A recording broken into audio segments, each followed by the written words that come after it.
ಎಂದಿಗೂ ಸುಳ್ಳು ಹೇಳಿಯೇ ಇರಲಿಲ್ಲ. ಪ್ರತಿಕ್ಷಣವೂ ದೇವರನ್ನು ಪ್ರಾರ್ಥಿಸುತ್ತಿದ್ದ ಇವನಿಗೆ ಈ ಭೂಮಿಗೆ ಒಂದು ದೊಡ್ಡ ಆಪತ್ತು ಬರಲಿದೆ ಎಂಬುದನ್ನು ಅವನ ಒಳಮನಸ್ಸು ಅವನಿಗೆ ತಿಳಿಸಿತು. ಒಡನೆ ನಿಷ್ಠೆಯಿಂದ ದೇವರನ್ನು ಪ್ರಾರ್ಥಿಸಿದನು.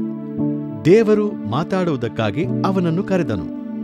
ನನ್ನ ಒಡೆಯ, ನನ್ನ ರಕ್ಷಕ, ಕಳೆದ ಕೆಲವು ದಿನಗಳಿಂದ ನನ್ನ ಮನಸ್ಸು ಸರಿಯಿಲ್ಲ. ನೆಮ್ಮದಿ ಇಲ್ಲದೆ ಚಂಚಲವಾಗಿದೆ. ಏನೋ ಕೆಟ್ಟದು ನಡೆಯಲಿದೆ, ಬಹಳ ಉಗ್ರವಾಗಿ ನಡೆಯಲಿದೆ ಎಂದು ನನ್ನ ಒಳ ಮನಸ್ಸು ಹೇಳುತ್ತಲೇ ಇದೆ. ದೇವರೇ, ನನ್ನ ಹತ್ರ ಮಾತನಾಡುವುದಿಲ್ಲವೇ? ನನ್ನ ಮನಸ್ಸಿಗೆ ನೆಮ್ಮದಿ ಕೊಡುವುದಿಲ್ಲವೇ? ನನ್ನೊಳಗೆ ಏನೋ ಒಂದು ಮನಪೋಲಿಸುತ್ತಿದೆ. ಶಾಂತಿಯ ಸ್ವರೂಪವೇ, ದಯವಿಟ್ಟು ನನ್ನೊಂದಿಗೆ ಮಾತನಾಡಿ. ದೇವರು ನೋಹಾವಿನ ಮುಂದೆ ಪ್ರತ್ಯಕ್ಷವಾಗಿ ಅವನೊಂದಿಗೆ ಮಾತಾಡಲು ಪ್ರಾರಂಭಿಸಿದನು. ನೋಹ, ನನ್ನ ಮಗನೇ, ನೀನೊಬ್ಬ ನೀತಿವಂತ ಹಾಗೂ ಸತ್ಯವಂತ.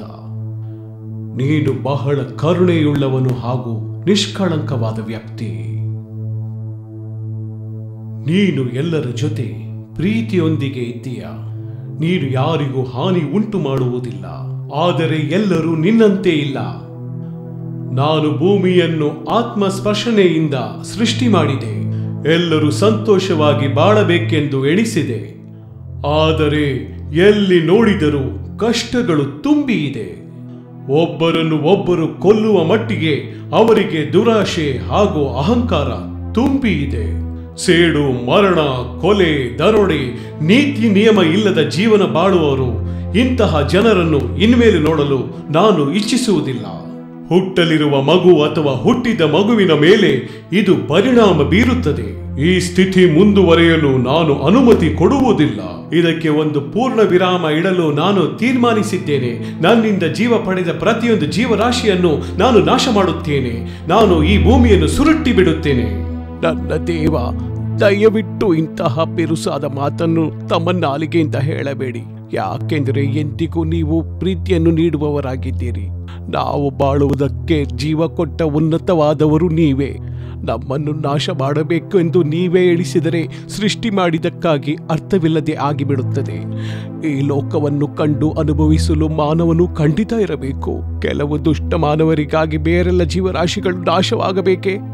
ನಮ್ಮ ಮೇಲೆ ಕರುಣೆ ತೋರಿಸು ದೇವರೇ. ನೋಹ, ಈ ಇಡೀ ಭೂಮಿ ಹಿಂಸೆ ಮತ್ತು ಕ್ರೂರ ಕೃತ್ಯಗಳಿಂದ ತುಂಬಿದೆ. ಇದನ್ನೆಲ್ಲ ನೋಡಲು ನನ್ನಿಂದ ಸಾಧ್ಯವಿಲ್ಲ.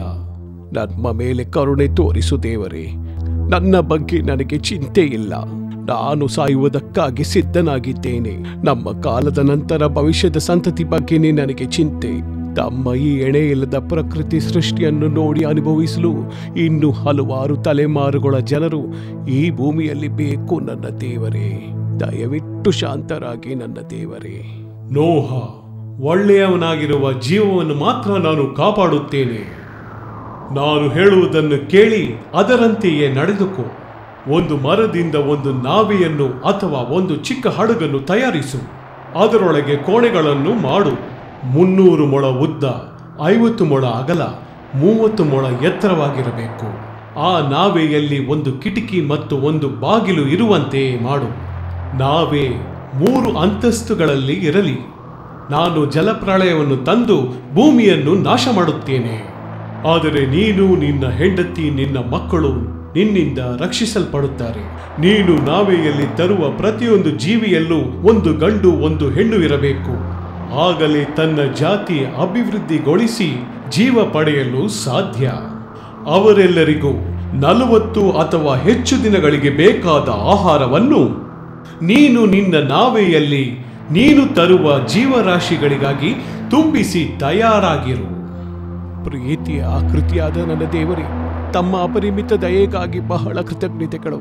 ನೀವು ಹೇಳಿದಂತೆಯೇ ಏರ್ಪಡಿಸುತ್ತೇನೆ. ನೋಹ, ಈ ಸಂತತಿಯಲ್ಲಿ ನೀನೊಬ್ಬನೇ ಒಳ್ಳೆ ನೀತಿವಂತನಾಗಿರುವೆ. ನಿನ್ನನ್ನು ಒಂದು ನಾವೆಯನ್ನು ತಯಾರಿಸಲು ಹೇಳಿದರ ಕಾರಣ ನೀನು ಮರಣ ಹೊಂದಬಾರದು. ಮುಂದಿನ 40 ಹಗಲು ಮತ್ತು 40 ರಾತ್ರಿಗಳು ಭಾರಿ ಮಳೆಯನ್ನು ಸುರಿಸುತ್ತೇನೆ. ಜಲಪ್ರಳಯ ಉಂಟಾಗಿ ಭೂಮಿಯ ಮೇಲೆ ಯಾವ ಜೀವಿಯೂ ಉಳಿಯದಂತೆ ಎಲ್ಲವನ್ನು ನಾಶ ಮಾಡುತ್ತೇನೆ. ನಿನ್ನ ನಾವೆಯಲ್ಲಿ ಇರುವ ಎಲ್ಲ ಜೀವರಾಶಿಗಳು ಜೀವಂತವಾಗಿರುತ್ತವೆ. ನನ್ನ ದೇವರೇ, ಇಂತಹ ಪವಿತ್ರವನ್ನು ಪಡೆಯಲು ನಾನು ಏನು ಪುಣ್ಯ ಮಾಡಿದೆ ಎಂದು ನನಗೆ ತಿಳಿಯುತ್ತಿಲ್ಲ. ಈ ಕರುಣೆಗೆ ನನ್ನ ಕೃತಜ್ಞತೆಗಳು ದೇವರೇ. ನಿಮ್ಮ ಇಚ್ಛೆಯಂತೆಯೇ ಎಲ್ಲವನ್ನು ಮಾಡಿ ಮುಗಿಸುತ್ತೇನೆ. ನೋಹ ದೇವರ ಆಜ್ಞೆಯಂತೆಯೇ ನಾವೆಯನ್ನು ತಯಾರು ಮಾಡಿ ಅದರ ಒಳಗೆ ಹೋದನು. ಅವನೊಂದಿಗೆ ಅವನ ಹೆಂಡತಿ, ಅವನ 3 ಮಕ್ಕಳು ಮತ್ತು ಅವನ ಸೊಸೆಯಂದಿರು ಎಲ್ಲರನ್ನೂ ಕರೆದುಕೊಂಡು ಹೋದನು. ಅದು ಮಾತ್ರವಲ್ಲದೆ ಪ್ರಾಣಿಗಳು, ಪಕ್ಷಿಗಳು, ಭೂಮಿಯ ಮೇಲೆ ಜೀವಂತವಾಗಿ ಹರಿದಾಡುವ ಜೀವರಾಶಿಗಳನ್ನು ತನ್ನೊಂದಿಗೆ ಕರೆದುಕೊಂಡು ಹೋದನು. ತನ್ನೊಂದಿಗೆ ಕೆಲವು ಮೀನುಗಳನ್ನು ಸಹ ನೋಹ ಕರೆದುಕೊಂಡು ಹೋದನು. 7 ದಿನಗಳ ನಂತರ ಮಳೆ ಸುರಿಯಲು ಪ್ರಾರಂಭವಾಯಿತು. ಎಡೆಬಿಡದೆ ಆಕಾಶದ ಕಿಟಕಿ ತೆರೆದಿದೆಯೋ ಎಂಬಂತೆ ಮಳೆ ಸುರಿಯುತ್ತಲೇ ಇತ್ತು. ಸೂರ್ಯನಿಂದ ಬೆಳಕು ಸಹ ಬರಲೇ ಇಲ್ಲ.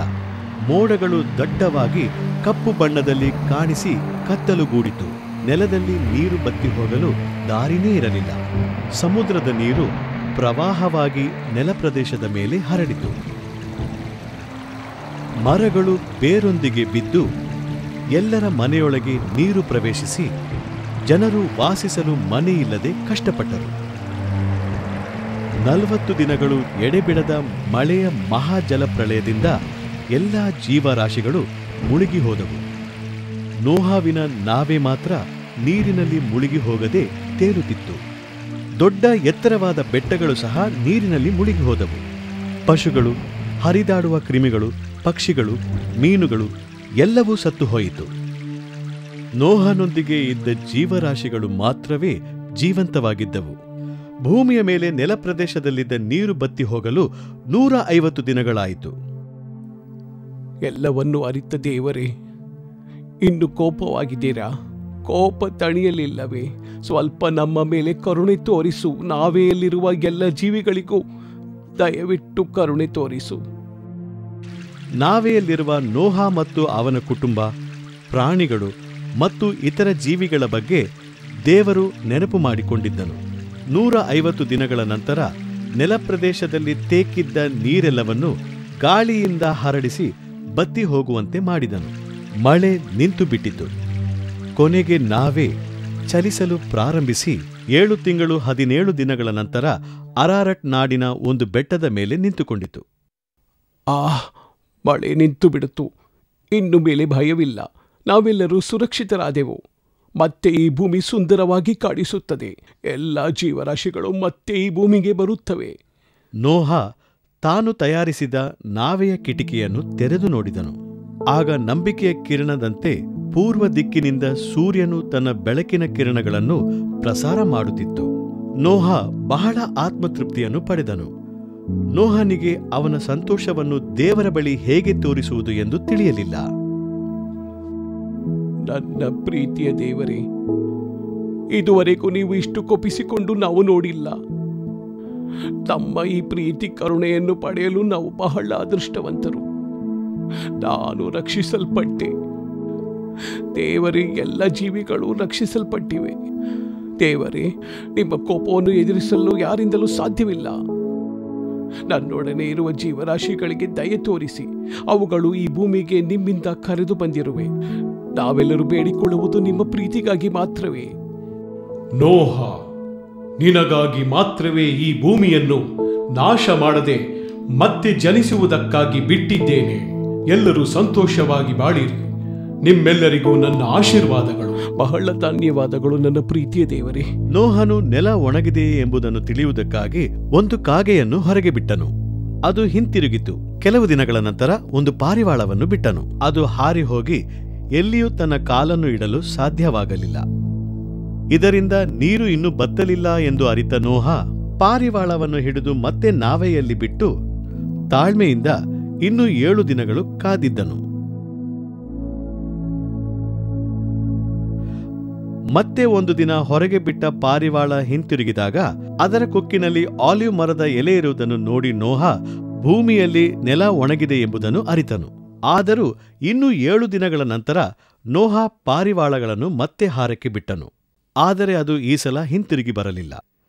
ಈಗ ಎಲ್ಲ ಜೀವರಾಶಿಗಳು ಹೊರಗೆ ಹೋದರೆ ಯಾವ ಹಾನಿಯೂ ಇಲ್ಲದೆ ಬಾಳಬಹುದು ಎಂದು ಎಣಿಸಿದ ನೋಹ ಎಲ್ಲರನ್ನೂ ಸ್ವತಂತ್ರವಾಗಿ ಭೂಮಿಯಲ್ಲಿ ತಿರುಗಾಡಲು ಬಿಟ್ಟನು. 600ನೇ ವರ್ಷ 1ನೆಯ ತಿಂಗಳ 1ನೆಯ ದಿನ ನೋಹ ನಾವೆಯಿಂದ ಹೊರಗೆ ಬಂದು ನೀರು ಬತ್ತಿದ ಭೂಮಿಯನ್ನು ನೋಡಿದನು. ಈ ನಾವೆಯಲ್ಲಿರುವ ನನ್ನ ಮಕ್ಕಳು ಮತ್ತು ಎಲ್ಲ ಜೀವರಾಶಿಗಳ ಬಗ್ಗೆ ನಿಮಗೆ ತಿಳಿದಿದೆ. ಈ ಭೂಮಿಗೆ ಮತ್ತೆ ಜೀವ ಬಂದಿದೆ. ನೀರು ಬತ್ತಿ ಹೋಯಿತು. ಪ್ರಕಾಶವಾದ ಹೂವುಗಳೊಂದಿಗೆ ಭೂಮಿ ಹಸಿರಾಗಿ ಕಾಣಿಸುತ್ತಿದೆ. ದೇವರು ಬಹಳ ಕರುಣೆಯುಳ್ಳವನು, ಜೊತೆಗೆ ಕೋಪ ತಣಿದು ಶಾಂತನಾಗಿದ್ದಾನೆ. ಆದ್ದರಿಂದ ನಮ್ಮ ಸ್ವಂತ ಸ್ಥಳಕ್ಕೆ ಹೋಗಿ ದೇವರ ಈ ಅದ್ಭುತವಾದ ಭೂಮಿಯಲ್ಲಿ ಎಲ್ಲವನ್ನು ಅನುಭವಿಸಿ ಸಂತೋಷವನ್ನು ಪಡೆಯೋಣ. ನೋಹ ದೇವರಿಗೆ ತನ್ನ ಕೃತಜ್ಞತೆಗಳನ್ನು ಸಲ್ಲಿಸುವ ರೀತಿಯಲ್ಲಿ ದೇವರಿಗೆ ಒಂದು ಯಜ್ಞ ವೇದಿಕೆಯನ್ನು ಕಟ್ಟಿ ತನ್ನ ಪ್ರೀತಿಯನ್ನು ತೋರಿಸಿದನು. ದೇವರು ನೋಹವಿನ ಈ ಕೆಲಸದಿಂದ ಬಹಳ ತೃಪ್ತಿಯಾದರು. ನಾನಿನ್ನು ಮಾನವ ಕುಲಕ್ಕಾಗಿ ಈ ಭೂಮಿಯನ್ನು ದಂಡಿಸುವುದಿಲ್ಲ. ಮಾನವನ ಮನಸ್ಸು ಶುದ್ಧತೆ ಇಲ್ಲದೆ ಕೆಟ್ಟ ಭಾವನೆಗಳೊಂದಿಗೆ ತುಂಬಿ ಇರುವುದು. ಯಾವ ಜೀವರಾಶಿಯನ್ನು ಮಾನವ ಕುಲಕ್ಕಾಗಿ ನಾನು ನಾಶ ಮಾಡುವುದಿಲ್ಲ. ಈ ಭೂಮಿ ಇದೇ ರೀತಿ ಪ್ರಕಾಶವಾದ ಮುಂಜಾನೆ, ಉಷ್ಣ ತುಂಬಿದ ಮಧ್ಯಾಹ್ನದ ವೇಳೆ, ಸಂತೋಷವಾದ ಸಾಯಂಕಾಲ ವೇಳೆ, ತಂಪಾದ ರಾತ್ರಿಯ ವೇಳೆ ಎಂದು ತಿರುಗುತ್ತಲೇ ಇರುತ್ತದೆ. ಇಂದಿನಿಂದ ಈ ಭೂಮಿಯಲ್ಲಿ ಎಲ್ಲ ಜೀವರಾಶಿಗಳು ಸಂತೋಷವಾಗಿ ಜೀವಿಸಬಹುದು. ನಾನು ಯಾವುದನ್ನು ಇನಿಮೇಲೆ ನಾಶ ಮಾಡುವುದಿಲ್ಲ. ದೇವರು ನೋಹ ಮತ್ತು ಅವನ ಮಕ್ಕಳನ್ನು ಆಶೀರ್ವದಿಸಿ ಒಳ್ಳೆಯವರಾಗಿ ಬಾಳುವಂತೆ ಹೇಳಿದನು. ನೋಹ ಮತ್ತು ಅವರ ಮಕ್ಕಳು ಸಂತೋಷದಿಂದ ದೇವರ ಆಶೀರ್ವಾದವನ್ನು ಪಡೆದರು. ಬೇರೆಯವರಿಗೆ ಫಲ ಸಿಗುವಂತೆ ಜೀವಿಸಿ, ನಿಮ್ಮ ಸಂತತಿಗಳನ್ನು ಹುಟ್ಟಿಸಿ, ಭೂಮಿಯನ್ನು ಪೂರ್ಣಗೊಳಿಸುವಂತೆ ಮಾಡಿರಿ. ಭೂಮಿಯಲ್ಲಿ ಬಾಳುವ ಎಲ್ಲ ಜೀವರಾಶಿಗಳು ನಿಮಗಾಗಿ, ಪ್ರಾಣಿಗಳು, ಮರ, ಗಿಡ, ಬಳ್ಳಿ, ಮೀನು ಎಲ್ಲವೂ ನಿಮಗಾಗಿ. ನೀವು ನಿಮ್ಮ ಜೀವನದ ಅವಶ್ಯಕತೆಗಾಗಿ, ನಿಮ್ಮ ಆಹಾರಕ್ಕಾಗಿಯೂ ಅಗತ್ಯವಾದರೆ ಇವುಗಳನ್ನು ಉಪಯೋಗಿಸಿಕೊಳ್ಳಿರಿ. ಭೂಮಿಯ ಮೇಲಿರುವ ಎಲ್ಲದರ ಮೇಲೆಯೂ ನಿಮಗೆ ಪೂರ್ಣ ಹಕ್ಕು ನೀಡಲಾಗಿದೆ. ನಾನಿನ್ನೊಮ್ಮೆ ಈ ಭೂಮಿಯನ್ನು ನಾಶ ಮಾಡುವುದಿಲ್ಲ. ತಾವು ನೀಡಿದ ಪ್ರತಿಯೊಂದಕ್ಕೂ ಕೃತಜ್ಞತೆಗಳು ದೇವರೇ.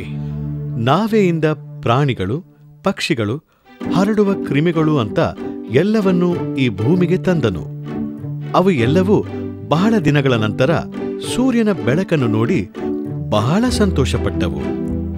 ದೇವರಿಗೆ ಪರಿಪೂರ್ಣ ಕೃತಜ್ಞತೆಯನ್ನು ಸಲ್ಲಿಸುವಂತೆ ಎಲ್ಲ ಜೀವರಾಶಿಗಳು ಸಂತೋಷದಿಂದ ಅವರವರ ಸ್ಥಳಗಳಲ್ಲಿ ತಮ್ಮ ಜೀವನವನ್ನು ಪ್ರಾರಂಭಿಸಿದವು. ನೋಹನಿಗೆ ಶೇಮ್, ಹಾಮ್ ಮತ್ತು ಯಫೇತ್ ಅಂತ 3 ಗಂಡು ಮಕ್ಕಳಿದ್ದರು. ಈ ಘಟನೆಯ ನಂತರ ನೋಹ 350 ವರ್ಷಗಳು ಜೀವಿಸಿದನು. ನೋಹವಿನ ಜೀವನಕಾಲ 950 ವರ್ಷಗಳು ಆಗಿತ್ತು. ಲೋಕದ ಜನರ ಸಂತತಿಗಳು ಎಲ್ಲರೂ ನೋಹ ಮತ್ತು ಅವನ 3 ಮಕ್ಕಳ ಮೂಲಕವೇ ಪ್ರಾರಂಭವಾಯಿತು. ಎಲ್ಲ ಜೀವರಾಶಿಗಳು ಜೀವಿಸಲು ತಳದಿಯಾಗಿದ್ದದು ನೋಹವಿನ ಆ ನಾವೆ. ನೋವವಿನ ಮಕ್ಕಳು ಶೇಮ್, ಕಾಮ್ ಮತ್ತು ಯಫೇತ್ ತಮ್ಮ ವಂಶವನ್ನು ಅಭಿವೃದ್ಧಿ ಮಾಡಿದರು. ಎಲ್ಲ ಜೀವರಾಶಿಗಳು ತಮ್ಮ ಜಾತಿಯನ್ನು ಅಭಿವೃದ್ಧಿ ಮಾಡಿ ಭೂಮಿಯನ್ನು ತುಂಬಿಸಿತು.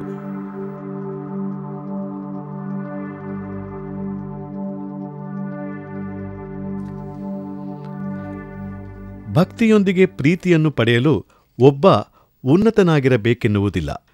ಯಾರು ಒಬ್ಬ ತನ್ನ ಕರ್ತವ್ಯವನ್ನು ನಿಷ್ಠೆ ಯಥಾರ್ಥತೆಯಿಂದ ಮಾಡಿ ಪ್ರಾಮಾಣಿಕನಾಗಿ ನಡೆದುಕೊಳ್ಳುತ್ತಾನೋ ಅವನೇ ಸರ್ವಜ್ಞನಾದ ಆ ದೇವರ ಪ್ರೀತಿ, ಪ್ರಸಾದ ಮತ್ತು ಆಶೀರ್ವಾದವನ್ನು ಪಡೆಯಬಹುದು.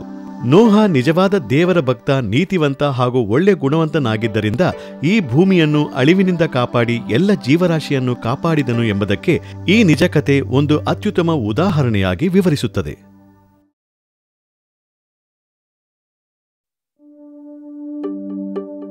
ಪ್ರೀತಿಯ ಕಂದಮ್ಮಗಳೇ, ಈ ರೋಮಾಂಚನಗೊಳಿಸುವ ಯಾತ್ರೆ ನಿಮ್ಮೆಲ್ಲರಿಗೂ ತುಂಬಾ ಇಷ್ಟ ಆಗಿರಬೇಕು.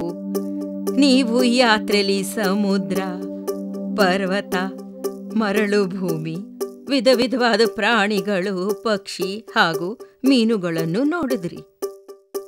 ಮಕ್ಕಳೇ, ಈ ಕಥೆಯ ಉದ್ದೇಶವನ್ನು ಮರೆಯದಿರಿ. ನಿಜವನ್ನೇ ಹೇಳಿ ದೇವರ ವಚನಗಳ ಮೇಲೆ ಗಮನವಿಡಿ. ಮಕ್ಕಳೇ, ಬೇಗನೆ ಇನ್ನೊಂದು ಒಳ್ಳೆ ಕಥೆಯ ಜೊತೆ ಮತ್ತೆ ನಾವು ಭೇಟಿಯಾಗೋಣ. ಈ ಅಜ್ಜಿಯ ಮಾತನ್ನು ಯಾವಾಗ್ಲೂ ಜ್ಞಾಪಕ ಇಟ್ಕೊಳ್ಳಿ.